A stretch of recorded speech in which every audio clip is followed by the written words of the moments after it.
región, lo primero que habría que tener en cuenta es que región es un concepto político. O sea, la región no existe en ninguna parte. Donde, o sea, cuando uno ve mapas o libros o no sé, la palabra región no está por ninguna parte, ¿cierto? Se habla de naciones, se habla de pueblos, pero ¿dónde aparece ese concepto de región? O sea, es un concepto totalmente político, más de los años 70 para acá.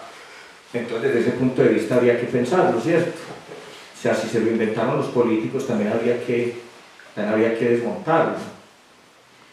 Y esto lo traigo a colación porque la primera pregunta que a uno se le ocurre es ¿por qué dividir tanto? O sea, primero éramos nada más un departamento, Antioquia y punto, y todos nos creíamos antioqueños, a pesar de que somos tan diferentes también.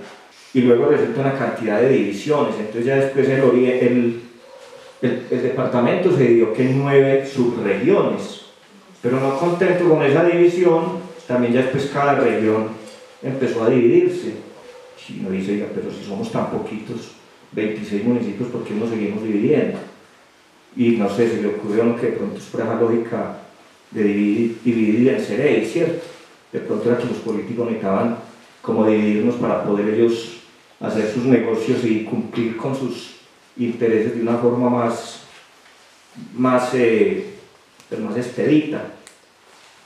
Entonces la pregunta es, bueno, ¿ha tenido sentido dividirnos tanto en el Oriente? Viene luego el conflicto armado y nos divide más, ¿cierto? El conflicto sí que nos divide, y ese es como el tema de esto que les voy a conversar ahora, porque en el 2001, cuando yo escribo un texto que les voy a compartir ahora, el conflicto estaba en su máximo furor, y entonces uno encontraba que en la prensa se decía que algo había ocurrido en La Ceja, pero antes La Ceja decía, no, eso es más allácito. O sea, como quien dice que había una gente de la centralidad del Oriente que quería hacerse a oídos sordos de lo que estaba pasando en el Oriente, ¿cierto? Y esa división les servía. No, eso no es en el Oriente, eso es por allá lejos en Sonsón, ¿cierto? No, eso no fue en San Vicente, eso fue llegando a Concepción, eso fue en Alejandría. O sea, siempre queríamos, o sea, nosotros no, la dirigencia del Oriente antioqueño, estamos hablando de temas políticos, siempre quiso hacer entender que no, que el conflicto no estaba pasando en el Oriente, que eso era, siempre el tema era, no, eso es más allácito, eso es más abajito, pero realmente, o sea, Río Negro, El Retiro, La Ceja, a Marinilla, déjenlo quietecito, que es que nosotros no tenemos nada que ver, ¿cierto? Y entonces la región, desde el punto de vista político y luego por el conflicto armado, se nos resumió por completo. Les quiero contar que en el año 2006, precisamente, a raíz de... yo publiqué un libro sobre el conflicto armado, sobre víctimas del conflicto, y es como de los momentos que más me han marcado a mí como periodista. Yo publiqué ese libro en el año 2006 y me llamaron de una emisora del Oriente, de Río Negro, de Oriente Estéreo, en un noticiero que era mediodía. Yo lanzaba ese libro por la tarde y recuerdo al locutor que me preguntó, Guillermo, pero usted, 2006, oigan el año, ¿usted para qué va a publicar un libro del conflicto armado? ¿Por qué usted no utilizó toda esa capacidad que tiene para escribir sobre cosas positivas del Oriente? A mí eso me marcó, eso me generó, yo digo, ¿cómo así que cosas positivas? Pues, pero mire desde dónde hacen la pregunta también, ¿cierto? Desde Río Negro y desde una emisora, pues que es un poco como la vocera de esa dirigencia. Y a mí eso me marcó mucho y bueno, pues yo les contesté lo que tenía que contestar en ese momento, pero esa es como la mirada que se ha tenido de este Oriente, ¿cierto? O es la mirada que mucha gente ha querido tener del Oriente. Les quiero compartir entonces este texto, como les digo, lo publiqué en diciembre de 2001 y les digo que hoy lo vuelvo a firmar, por eso que me voy a atrever a compartirlo acá. Yo en ese momento estaba haciendo un diplomado con la Universidad Javeriana de Bogotá y patrocinado pues, por el Sindicato Antioqueño de Medellín, donde a 30 periodistas pues, nos becaron para estudiar y para analizar el tema del conflicto armado, y entonces nos dijeron para la próxima traigan un texto sobre lo que ustedes ven, piensan de las regiones donde ustedes trabajan, y pues a mí se me ocurrió, entonces dice: yo soy de San Vicente y a este pueblo le debo gran parte de lo que soy y de lo que debo. Sin embargo, muchos de mis recuerdos están anclados en su mayoría a los municipios de todo el Oriente, y por ello, siendo justo, debo admitir ante todo que soy del Oriente antioqueño. De mis primeros años recuerdo que Oriente era una gran y agradable región, llena de riquezas naturales, pletórica en oportunidades laborables, invaluable en su biodiversidad. El Oriente parecía ser una porción de tierra donde todo estaba al alcance de la mano, que maderas finas y bien contorneadas, vaya al retiro, que necesitas las más bellas flores que quedes en la ceja, que deseas encontrarte con esos aires musicales de aquí y de allá. En Marinilla te esperan en el Festival de Música Religiosa. Que quieres ir a pescar, escoge entre Alejandría o San Rafael.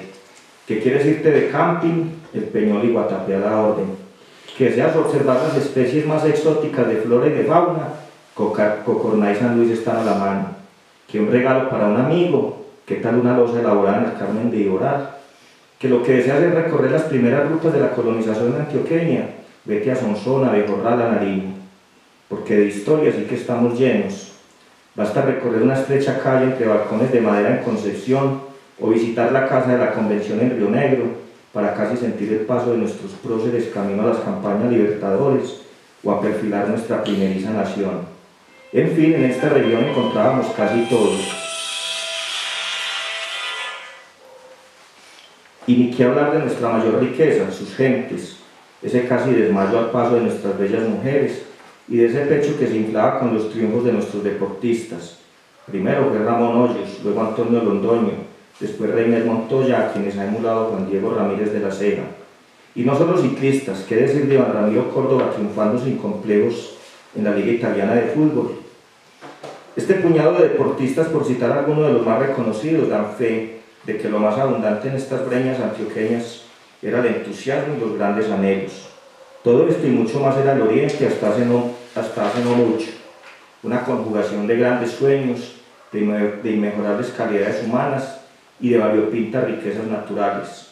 Ese Oriente tan diverso y tan rico como la Galería de Río Negro en una madrugada de sábado era hasta hace muy poco enclave de grandes factorías, asiento de las hidroeléctricas que proporcionan más del 30% de la energía para mover todo un país, cuna de prohombres ilustres para esta nación, sede de grandes transformaciones democráticas, enclave de una zona franca y un aeropuerto internacional, de instituciones de investigación, ciencia y cultura, y gran despensa de productos de exportación, reserva bioforestal, lugar de encuentro de eventos internacionales. Todo parecía encontrar solución aquí, todo parecía hallarse en este pedazo de tierra. Nos sentíamos privilegiados por la providencia, la naturaleza o por no se sabe quién, y mirábamos por encima del hombro a las otras regiones. Decíamos también, y sin darnos mucha cuenta de la realidad, en esa época, que dentro de muy poco estaríamos padeciendo los mismos males del Urabá. Sin embargo, no hace mucho un líder del Oriente sentenció ciertamente apocalíptico: en el Oriente y en Colombia estamos todos secuestrados. Otro explicaba recientemente: del Oriente se nos llevaron las riquezas y nos dejaron únicamente las masacres y los secuestros. Pero parodiando a nuestro poeta William Ospina, ¿en qué momento se jodió el Oriente? ¿Dónde estuvo ese quiebre? ¿En qué momento nos tornamos en escenario de muerte y de zozobra? Creo que todo este caos empezó cuando dejamos de escucharnos. La amenaza se veía venir a pasos rápidos y firmes. Casi podía percibirse entre los eucaliptos y los siete cueros ese murmullo de su llegada, pero nos hicimos los de oídos sordos. Es que en el Oriente nunca nos hemos escuchado realmente. ¿O acaso los habitantes de nuestra región les preguntaron qué pensaban acerca de una vía de comunicación que atravesara los pueblos y partiera en dos selvas, fuentes y afluentes? No, escuchamos el clamor de Bogotá y de Medellín, que necesitaban unirse para transportar diariamente unos 4.500 millones de bienes al año. Les preguntaron acaso a nuestros campesinos si querían una hidroeléctrica o dos o tres. Tampoco los escuchamos. Simplemente requeríamos la energía para mover un país y el sitio indicado era el Oriente. A cambio, obtuvimos en el Oriente las más altas tarifas de energía. Así que todo lo han hecho en este Oriente a nombre del progreso, pero nunca nos han preguntado al respecto. Y no solamente la dirigencia o el Estado han sido sordos. La guerrilla, proclamándose defensora del pueblo, nunca preguntó si era bienvenida en la región. Tampoco lo han hecho los paramilitares que, abrogándose igual representatividad, han hecho presencia. Ambos grupos solo han dejado su estela de dolor y de zozobra, y nuestra cotidianidad está tornándose en una lucha de sordos. Y a pesar de que el presente es desalentador, no todo está perdido. Nuestra historia en el Oriente ha sido de luchas, desde las revueltas comuneras en Guarne en el siglo XVIII, luego pasando por las batallas de Cascajal y rematando con las protestas por las tarifas de energía a finales de la década de 1970 e inicios de los 80. Nos hemos hecho sentir, y ahora si queremos volver a tener el liderazgo que por años nos han distinguido, propongo una nueva forma de lucha en el Oriente. Escuchémonos. Sentémonos todos a la mesa a pensar en un proyecto colectivo para esta región. Invitemos a los campesinos, a los dirigentes, a las amas de casa, a los desplazados, a las madres cabeza de familia, a las fuerzas militares, a la iglesia, a la guerrilla, a los paramilitares, a que nos digamos cuál es la idea de progreso que cada uno tiene para el Oriente. Y que no sea solo el Oriente del que hablan las agencias de publicidad y la dirigencia política, porque ese desconocimiento total de la región también genera violencia. El Oriente también es ese que llaman el lejano, el de los bosques húmedos, el suroriente, el de los embalses. Y a todos tenemos que convocarlos a pensar en un proyecto conjunto de región. Y repito, el día que todos nos escuchemos y construyamos un proyecto colectivo, estaremos en camino de ser ese Oriente cargado de alegrías y de buenos recuerdos como los que yo tengo de mi niñez. Como dijo un joven de Granada, no podemos irnos ni olvidarnos de lo que hemos sido. No podemos dejarle a la historia un montón de casas vacías. Tenemos la responsabilidad histórica de granjear un espacio para que nuestras próximas generaciones tengan esos gratos recuerdos como los que ustedes y yo tenemos en este momento.